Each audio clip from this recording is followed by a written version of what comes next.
Amerika Serikat dan Israel mengeklaim langit Teheran sudah mereka kuasai. Tapi di bawah langit itu, Iran justru sedang memperluas medan perangnya kemana-mana. 12 negara sudah terseret, kawasan Teluk membara, Selat Hormuz tercekik. Dan dalam hitungan hari setelah pemimpin tertingginya tewas, Iran sudah berdiri kembali dengan wajah baru yang sama kerasnya. Mengapa serangan udara Amerika Serikat Israel yang diklaim sudah menguasai langit Teheran itu seakan mati kutu mengubah rezim Iran?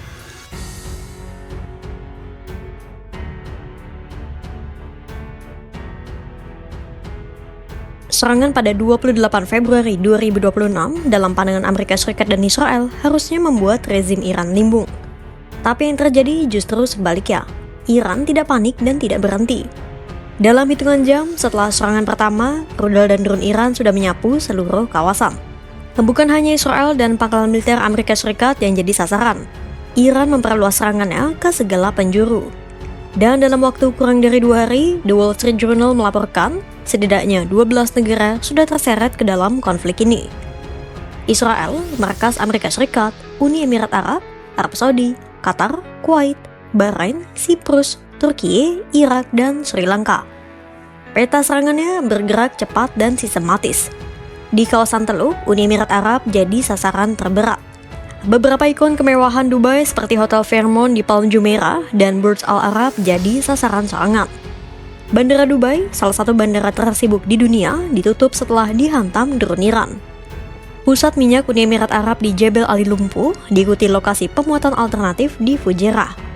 Hingga hari keempat perang, Uni Emirat Arab sudah menjadi sasaran sekitar 1.200 rudal dan drone Iran. Arab Saudi tak luput dari serangan Iran. Kilang Ras Tanura dengan kapasitas 550.000 barel per hari dan merupakan salah satu terminal pemuatan minyak mentah lepas pantai terbesar, terpaksa menghentikan operasinya setelah drone Iran menghantam fasilitas penyimpanan minyaknya. Qatar ikut terpukul ketika Iran menyerang fasilitas gas alam cair, utamanya di Ras Laffan. Begitu pula Bahrain dan Kuwait. Kilang minyak Bahrain dihantam drone, sementara stasiun-stasiun penting Amerika Serikat untuk melacak peluncuran rudal Iran di Bahrain dan Qatar ikut dihantam. Di Israel, ratusan rudal dan drone Iran terus berdatangan. Di Irak, pangkalan-pangkalan militer Amerika Serikat jadi target rudal balistik Iran. Lalu, Iran melangkah lebih jauh dengan menembakkan rudal ke pangkalan militer di Siprus, menjadikannya target pertama Iran di tanah Eropa. Amerika Serikat juga harus mencegat rudal Iran yang melaju menuju pangkalan militer di Turki, pangkalan yang menyimpan senjata nuklir. Sementara di Sri Lanka, Amerika Serikat dilaporkan turut menargetkan kapal perang Iran. Inggris juga ikut terseret, karena mereka akhirnya harus mengizinkan Amerika Serikat untuk menggunakan pangkalan militer mereka sebagai tempat melancarkan serangan ke Iran. Ada pangkalan Rafir Fort dan Diego Garcia.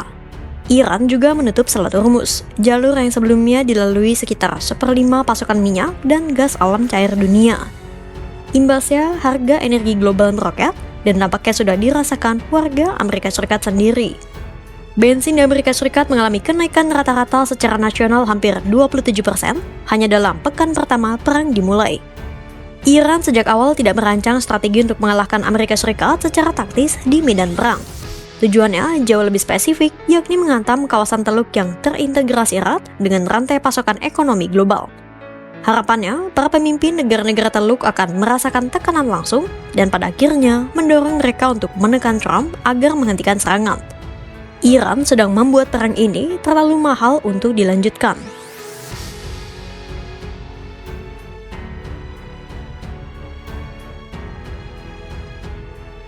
Amerika Serikat dan Israel mengeklaim mereka sudah menguasai langit Iran.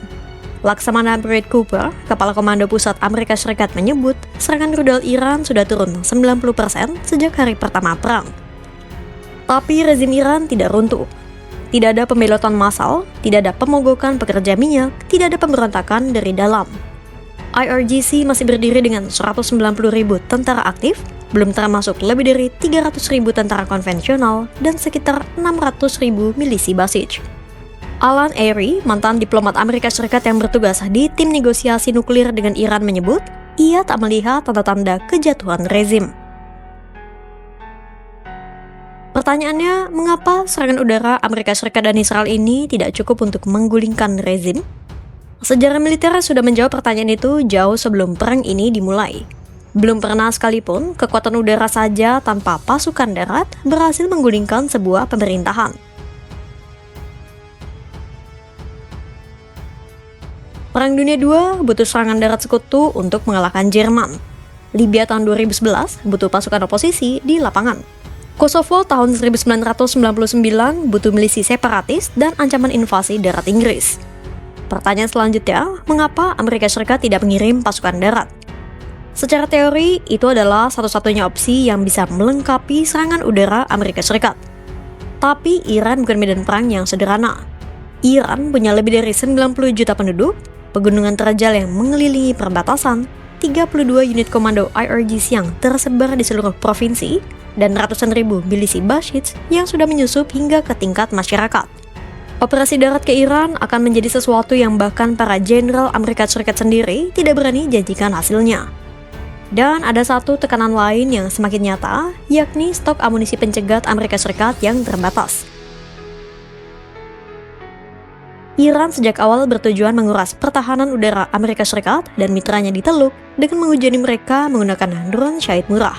Tapi setiap Iran menembakkan drone murah, Amerika Serikat dan mitranya harus membalas dengan rudal pencegat yang lebih mahal berkali-kali lipat.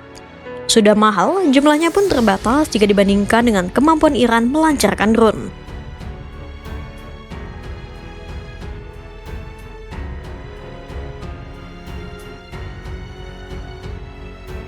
Trump masih berbicara soal kemenangan, tapi di balik layar ceritanya sudah berbeda. Melansir dari The Wall Street Journal, beberapa penasihat terdekatnya secara pribadi mulai mendesak Trump untuk segera mencari jalan keluar dari perang ini, sebelum harga yang harus dibayar secara politik menjadi terlalu tinggi. Dan tekanan itu bukan tanpa alasan. Harga minyak global sudah menembus $100 Amerika Serikat per barelnya. Harga bensin melonjak, mendorong kenaikan harga barang-barang lain di seluruh Amerika Serikat. Jajak pendapat publik yang dirilis dalam beberapa hari terakhir menunjukkan sebagian besar warga Amerika Serikat menentang perang ini. Beberapa anggota Partai Republik mulai menelepon para penasihat Trump menyampaikan kekhawatiran mereka. Sementara di satu sisi, Iran sudah dalam posisi ofensif dan siap berperang dalam jangka panjang. Dan di lain sisi, Trump justru terjebak dalam posisi yang semakin sempit, didesak oleh waktu, oleh ekonomi, dan oleh kalender politik. Amerika Serikat boleh unggul di udara, tapi Iran merancang perang ini bukan untuk dimenangkan dari udara. 12 negara mau tidak mau kena getah perang. Ekonomi global terguncang, Selat Hormuz tercekik, dan di Amerika Serikat, para penasihat Trump sendiri sudah mulai menghitung ongkos politik yang terus membengkak. Iran tidak butuh mengalahkan Amerika Serikat. Mereka hanya butuh membuat perang ini terlalu mahal untuk dilanjutkan. Dan sejauh ini, strategi itu sedang berjalan tepat sesuai rencana. Untuk itu, pantau terus perkembangannya hanya di kanal YouTube Kompas.com.